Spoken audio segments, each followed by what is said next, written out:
রোগ প্রথমে আপনাকে রোগ নির্ণয় করার জন্য কি করবে, ল্যাবে পাঠাবে যে এই পরীক্ষাগুলি করে আসে। তো রোগ যদি ধরা পড়ে সেই রোগ অনুযায়ী আপনাকে ডাক্তার প্রেসক্রাইব করে ওষুধ দেয়।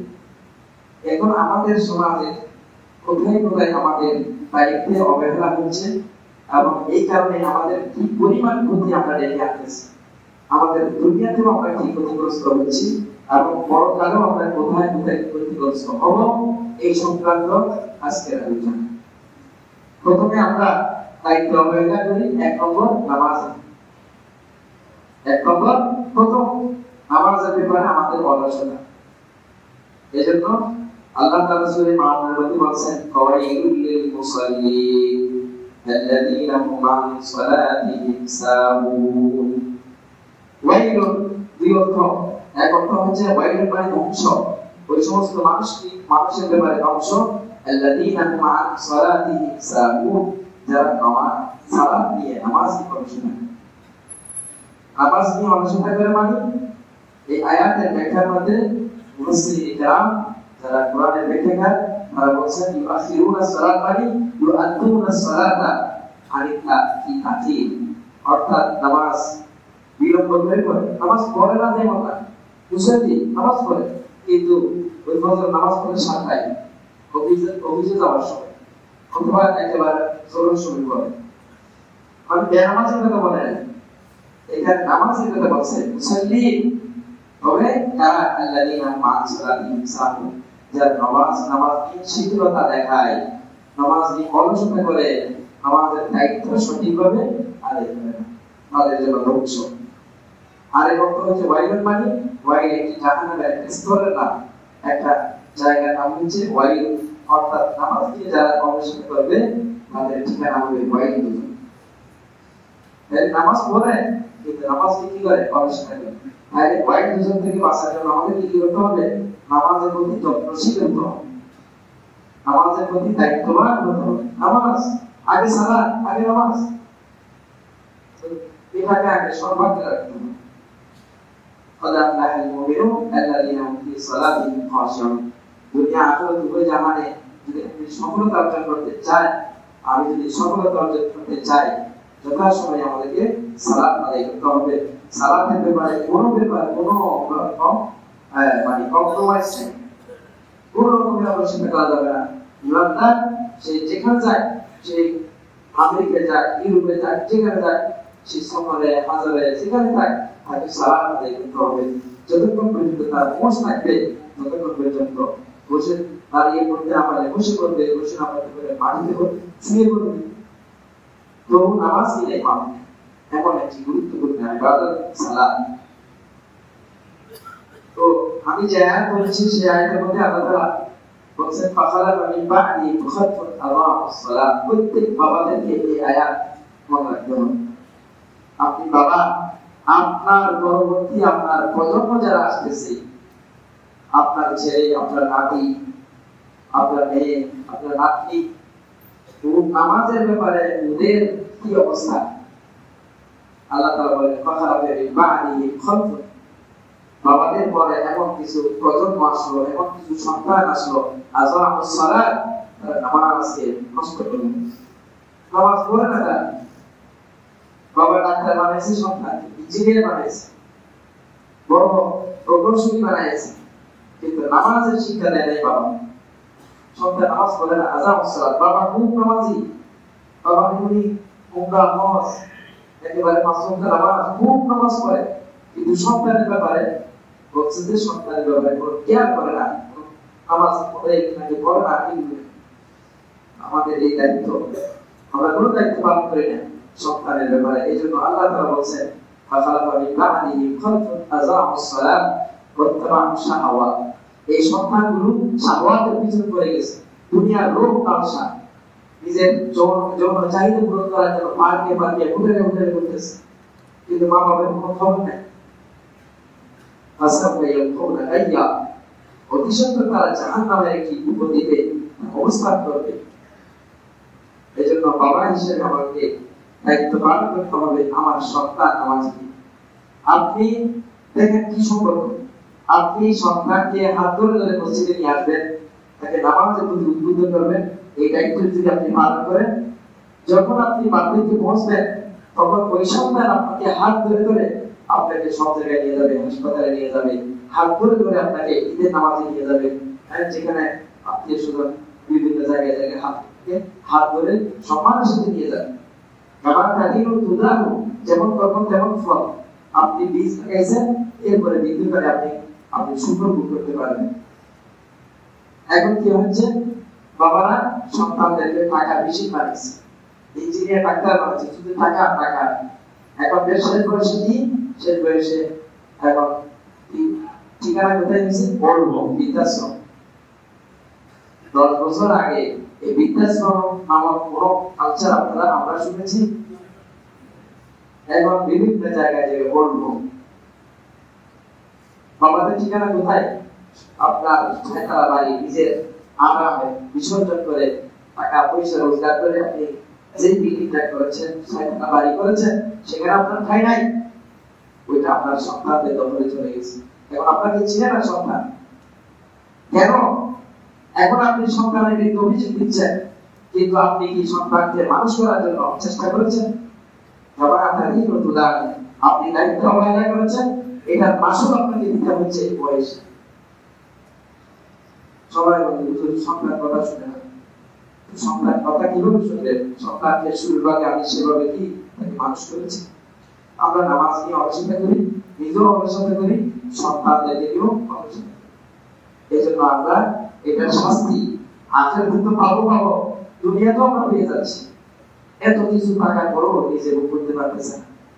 ওই গ্রামের দুধ দিতে পাঠাইছে, বাবা তোমার এখানে তোমাদের মতো অশিক্ষিত মূর্খ, তোমরা কিছু জানো না, ব্যাংকের তোমরা প্রাচীন যুগের মানুষ, আমরা আধুনিক যুগের মডার্ন যুগের মানুষ, তোমাদের সাথে আমাদের যায় না, ওই দুধ দিতে থাকে। এটা হচ্ছে ওই মাসুল পরিণাম, আপনি সন্তানকে মানুষ করেন।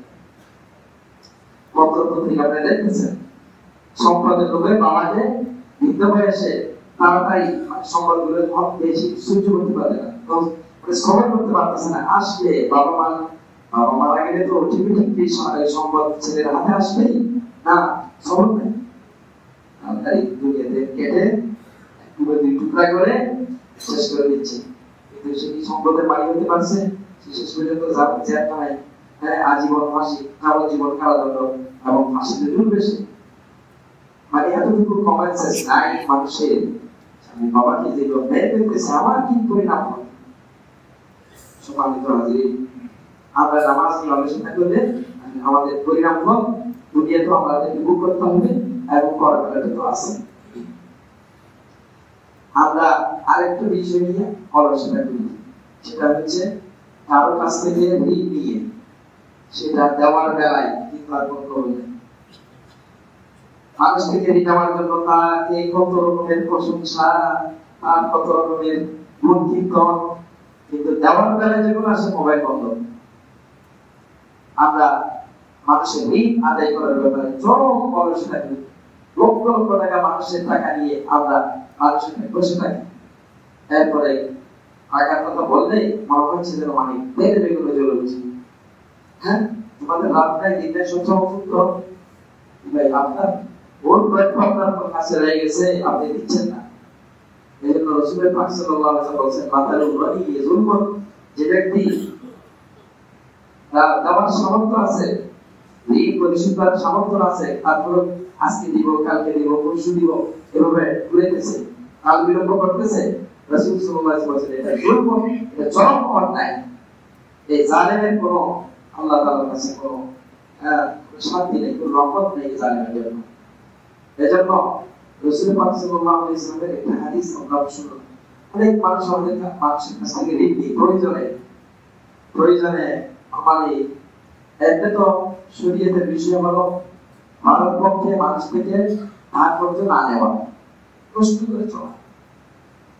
কিন্তু যদি দিতে হয় নেওয়ার সময় একটা নিয়ত করতে হবে। কি নিয়ত? রাসূল পাক সাল্লাল্লাহু আলাইহি ওয়াসাল্লাম বলেছেন, মান আখাযা দাইনান ওয়া হুয়া ইউরিদু আন ইউওয়াফিয়াহু। বুখারী শরীফের কোনায় হাদিসগুলো আছে, অনেক খুঁজে নাই করছি এগুলো। রাসূল পাক সাল্লাল্লাহু আলাইহি ওয়াসাল্লাম বলেছেন, মান আখাযা দাইনান ওয়া হুয়া ইউরিদু আন ইউতিয়াহু আ'আনাহুল্লাহ। যে ব্যক্তি কোনো মানুষ থেকে ঋণ নিতে চায় কিন্তু ঋণ নেওয়ার সময় তার নিয়ত হচ্ছে আমি যথাসময়ে আদায় করে দেব ইনশাআল্লাহ। আপনি আদায় করার নিয়ত, আপনি দিবেন যে মানে আমি ইনশাআল্লাহ আদায় করে দেব, এতটুকু নিয়ত করতে কোনো তামিল আছে, কোনো অসুবিধা আছে? শুধু নিয়তটা করবেন, তাহলে আপনার জন্য পুরস্কার। আ'আনাহুল্লাহ, আল্লাহ তাআলা তাকে ওই যে ডেটে যে তারিখে তার ঋণ পরিশোধ করার ডেট আসবে, আল্লাহ তাআলা নিজের পক্ষ থেকে সাহায্য করবে। আল্লাহ গাইড করবে, আপনাকে সাহায্য করবে এবং সেটাকে আপনি যথাসময়ে দিয়ে দিতে পারবেন।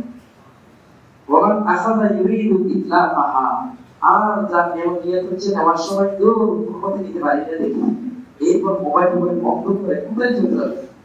তো আল্লাহ তাআলা রাসূল পাক সাল্লাল্লাহু আলাইহি ওয়াসাল্লাম বলেন আতলামাহুল্লাহ, আল্লাহ তাআলা যে ঋণ দিয়েছে সে সম্পদগুলো আল্লাহ বিনষ্ট করে দিবেন, এমনভাবে বিনষ্ট করে দিবেন সে আর কখনো ওই ঋণ পরিশোধ করতে পারবে না। ঋণের বোঝা নিয়ে তাকে কবরে যেতে হবে। এজন্য ভাইরা, আমরা যারা মানুষের কাছ থেকে ধার কর্জ নিই, ব্যবসায়ী বাড়ি করার জন্য লোন নিই, বিভিন্ন ঋণগ্রস্ত হই, এই সময়ের মধ্যে 5 টাকা 10 টাকা হলো 100 টাকা হলো, আল্লাহ আমি মজবুর হয়ে আমি এই টাকাগুলো দিচ্ছি, ইনশাআল্লাহ আমি আদায় করে দেব, তাহলে আল্লাহ তাআলা আপনাকে আদায় করার ব্যবস্থা করে দিবেন। সম্মানিত হাজিরিন, জানাজা তো মানুষ মারা যায়, হুজুরে জানাজা পড়াই দেয়, জানাজা নিয়ে বলেন, কিন্তু কোথাও এই পরিবেশ নাই। ভাই, এই মানুষটা মানুষের হক রেখে গেছে কিনা? আবার এটা বলতে সমস্যা, ওই হুজুরের বিরুদ্ধে আবার সবাই খেপে যাবে, খেপে যাওয়ার কোনো কারণ নেই। দেখেন আল্লাহ রাসূল সাল্লাল্লাহু আলাইহি ওয়াসাল্লাম কি করতেন? কোন লাশ যখন আসতো, সাহাবীদের থেকে জিজ্ঞেস করতেন এই লোক মানুষের কোনো ঋণগ্রস্ত, মানুষের ঋণ নিয়ে গেছে কিনা, অর্থাৎ সে মানুষের হক আদায় না করে এভাবে মারা গেছে কিনা। যদি বলতো না হয় এ ঋণগ্রস্ত, ঋণ পরিশোধ করে নাই, তখন রাসূলুল্লাহ সাল্লাল্লাহু আলাইহি ওয়াসাল্লাম বলতেন সাল্লু আলা সাহিবিকুম, যাও তোমরা সবাই মিলে তাকে জানাজা করে আদায় করে দাফন করে দাও। আমি করব না, আমি আদায় করব না। আর যদি বলা হতো একবারে এরকম একটি লাশ আসছে, রাসূল পাক সাল্লাল্লাহু আলাইহি ওয়াসাল্লাম বলতেন হাল আলা সাহিবিকুম, তাই এই ব্যক্তির তাদের প্রতি কারো ঋণ আছে? তখন এক সাহাবী বলছে হ্যাঁ ইয়া রাসূলুল্লাহ, ঋণ আছে। বলছে হ্যাঁ, ঋণ থাকলে আমি করাতে পারবো না। তখন এই সাহাবী আবু কাতাদা রাদিয়াল্লাহু আনহু, বুখারী শরীফের হাদিস, আবু কাতাদা রাদিয়াল্লাহু আনহু বলছেন ইয়া রাসূলুল্লাহ, আমার ভাইয়ের ঋণ আমি দায়িত্ব নিলাম, আমি আদায় করে দিব। তখন রাসূলুল্লাহ সাল্লাল্লাহু আলাইহি ওয়াসাল্লাম জানাজা নামাজ আদায় করেছেন। কি শিক্ষা দিয়েছেন আমাদেরকে? যে এই ব্যক্তি মানুষের হক রেখে যদি মারা যায়, আমি নবী মুহাম্মদ যদি তাকে জানাজা দিই আর গুনাহ মাফ হবে না। মানুষের হক এত বেশি মারাত্মক বিষয়, এই আমরা এই ব্যাপারে খুব বেশি আলোচনা করি। একবার নিতে পারলে হয়েছে, দেওয়ার কোনো নাম নাই, অনেক লম্বা কথা।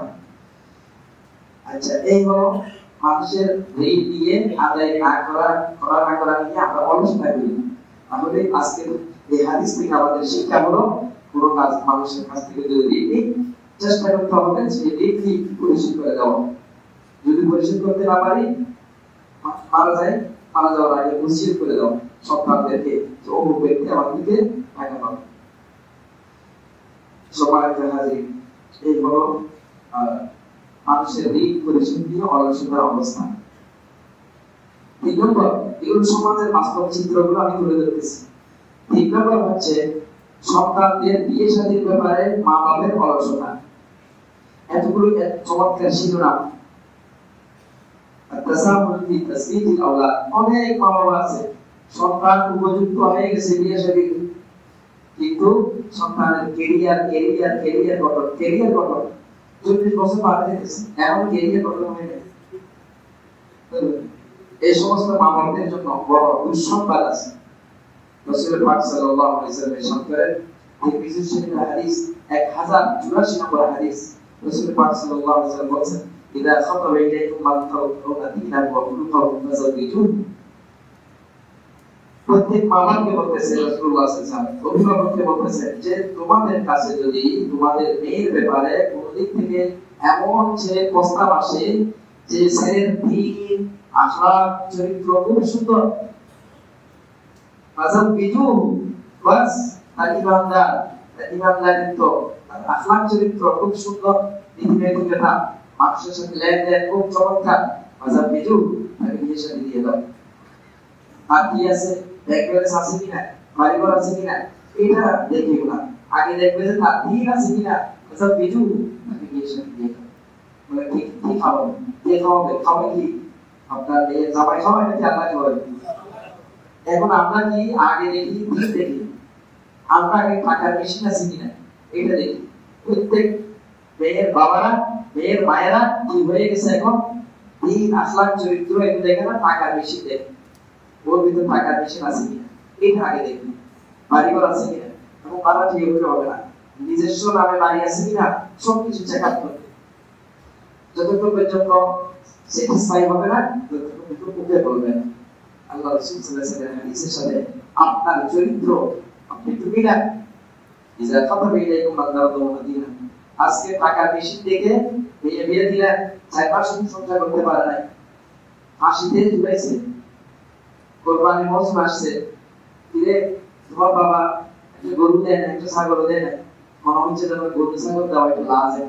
মেয়ে বিয়ে দিছে কেন, মেয়ে জন্ম দিছে কেন, বাবাকে অবশ্যই কোরবানি দিয়েছে, গরু ছাগল দিতে হবে, মনে হচ্ছে যেন এটা একটু সরিয়ে দেওয়া উচিত।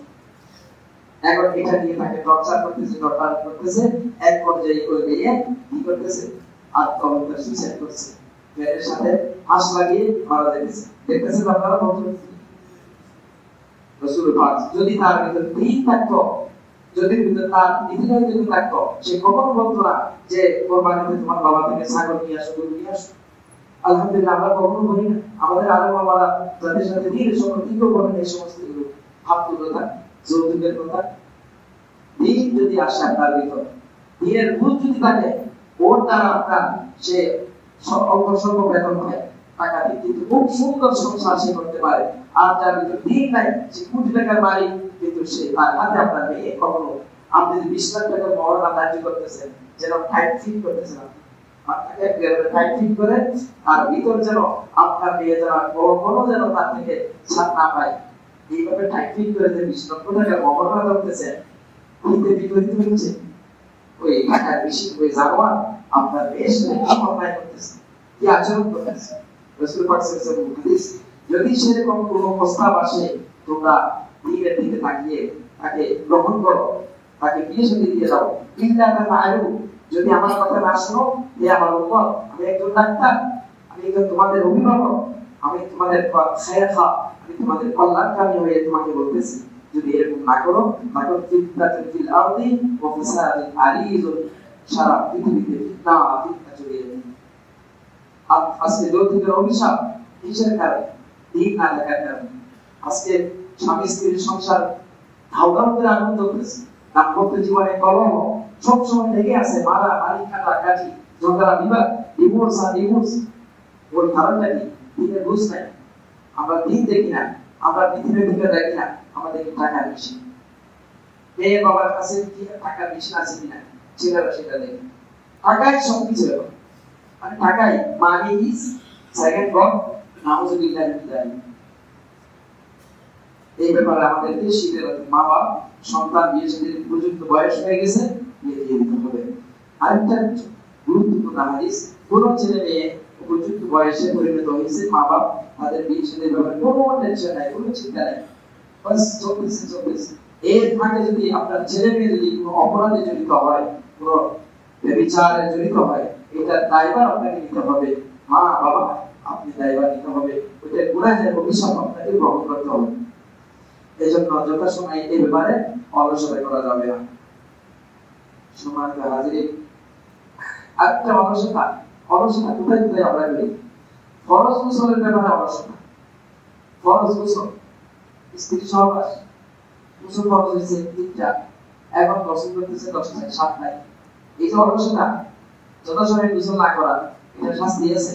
রাসূল পাক সাল্লাল্লাহু আলাইহি ওয়াসাল্লাম হাদিস, বুখারী শরীফের হাদিস, 3 শ্রেণীর মানুষ এমন আছে, তার যাদের থেকে রহমতের ফেরেশতা পালিয়ে যায়।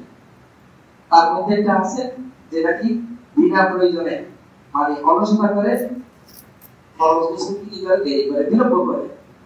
খরচ গোসল যে বিলম্ব করে অলস না করবো, আচ্ছা ঠিক আছে অফিসে যাওয়ার সময় করবো আর কি। তাহলে এই যে আপনি যতক্ষণ পর্যন্ত 3 ঘন্টা 4 ঘন্টা সময় অতিবাহিত করলেন, এই সময়ের মধ্যে আপনার শরীর থেকে রহমতের ফেরেশতা চলে গেছে, তাই আপনার সাথে রহমতের ফেরেশতা।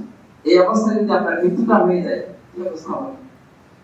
আপনার মধ্যে কখনো আসবে না। এই ব্যাপারে আমাদেরকে অলসতা ছাড়তে হবে। আর কোথায় অলসতা করি, এবং খুব গুরুত্বপূর্ণ বিষয় আরেকটা অলসতা করি আমরা, যখন মুরগি জবাই করি, কে মুরগি জবাই করে দোকানের মধ্যে একেবারে ছোট বাচ্চাগুলোকে মুরগি জবাই করার জন্য রাখে। এগুলো খুব গুরুত্বপূর্ণ বিষয়, জীবন এগুলো বলা হয় না, আলোচনা হয় না, এগুলো খুব গুরুত্বপূর্ণ বিষয়। এটা কত বড়, এটার কারণে এটার মধ্যে যে বড় অলসতা হচ্ছে, এটার কারণে আপনার মুরগি যে খাওয়া হচ্ছে সম্পূর্ণ হারাম। অলসতার কারণে ছোট বাচ্চা বলে আপনি শত বলছি একবারও বিসমিল্লাহ আল্লাহু আকবার বলেন, অথচ গরু ছাগল মুরগি জবাই করার সময় আওয়াজ করে বলতে হবে বিসমিল্লাহি আল্লাহু আকবার বলা ওয়াজিব, ফরজের কাছে। আল্লাহ তাআলা কোরআনে বলেছেন ওয়ালা তাকুলু মিম্মা লাম ইউযকার ইসমুল্লাহি আলাইহি, ওই জন্তু তোমরা খাবে না, ওই গরু ছাগল মুরগি খাবে না যেটা জবাই করার সময় আল্লাহর নাম নেওয়া হয়নি।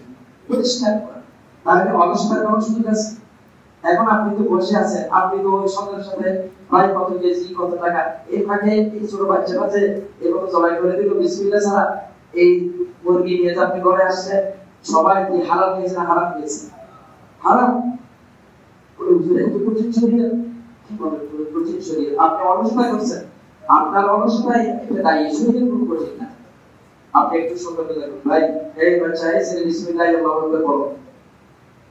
অসংখ্য গরু কসাই, এখানে যারা গরু ব্যবসায়ী আছে, ফার্মের যারা ব্যবসায়ী আছে, সবাইকে বলতেছি আপনার এক নম্বর দায়িত্ব বিসমিল্লাহ আল্লাহু আকবার বলে জবাই করা। এই ব্যাপারে কোনো রকমের অলসতা করা যাবে না। সামান্য অলসতার কারণে কতগুলো গরু ছাগল হারাম খেতেছে বাজার মধ্যে, এই গরুটা যে খেতেছি খবর আছে বিসমিল্লাহ বলা হয়েছে কিনা, সবার তারা খেতেছে চুপ করে। আমি আমার ব্যক্তিগত একটা ঘটনা বলি, বাহারে যখন গেছি ওখানে দেখতেছি প্যাকেট জাতীয় মুরগি ব্রাজিল থেকে আসতেছে। প্রথম গিয়ে ব্রাজিলের মুরগি এটা কে জবাই করলো বিসমিল্লাহ বলছে কিনা কোনো খবর নেই, সবার তারা খেতেছে। ওখানকার যে মন্ত্রণালয়ের একজন আলেমের সাথে আমি প্রশ্ন করলাম, এই আলেমকে বলতেছি যে এটা কি ব্যাপার, ব্রাজিলের থেকে কে জবাই করলো, পুরো ঠিক গ্যারান্টি নেই, আধা মুসলমানরা নিতেছে। বলছে হ্যাঁ এটা তো আসলে খুব গুরুত্বপূর্ণ বিষয়, আমাদের মাথায় আসে দেখেন দিনের ব্যাপারে শীতলতা কি বড় পর্যায়ে চলে গেছে। কেন ওইখানে মুসলিম রাষ্ট্রের কি আছে, মালয়েশিয়া আছে, পাকিস্তান আছে, এই জন্য আমাদের ঘোরার মধ্যে আমাদের কোথায় অনুসন্ধান হচ্ছে, এই অলসতার কারণে আমরা যে হারাম খেতেছি, এই হারাম খেতে অবস্থা হইতেছে নামাজে মন বসে না, জিকিরে মন বসে না, কোরআন তেলাওয়াতে মন বসে না, কোনো কিছুই ভালো লাগে না। আমি আপনাদেরকে আরেকটা ভবিষ্যৎ কথা বলি, আমার কাছে অনেক বাচ্চাদেরকে নিয়ে আসা হয় মানে একটু জানবুক করার জন্য, বেশি উশৃঙ্খল, বেশি রাগারাগি করে। এটার পিছনে মূল কারণটা কি? মূল কারণ হচ্ছে আপনি বাচ্চাকে এমন কিছু চকলেট খাওয়াইতেছেন, আইসক্রিম খাওয়াইতেছেন, যে চকলেট আইসক্রিমের মধ্যে সুগারের কি আছে বোঝা আছে, সুগারের চর্বি আছে। আপনি আমি কয়টা বলবো, আপনি নেটের মধ্যে সার্চ দেন, আপনি দেখবেন কোথায় কোন আইসক্রিমের মধ্যে সুগারের চর্বি আছে। দেখা যাচ্ছে খাওয়াইতেছে মায়েরা বাবারা সন্তানদেরকে প্রসেস ফুড খাওয়ায়, এই সন্তানগুলোকে অসন্তানগুলোর উপর খুব পরিমাণ জোর করতেছে। এই সন্তান যখন হারাম করে দেখেন, এই সন্তান নিষ্পাপ, প্রত্যেকটি সন্তান নিষ্পাপ হয়ে আসে।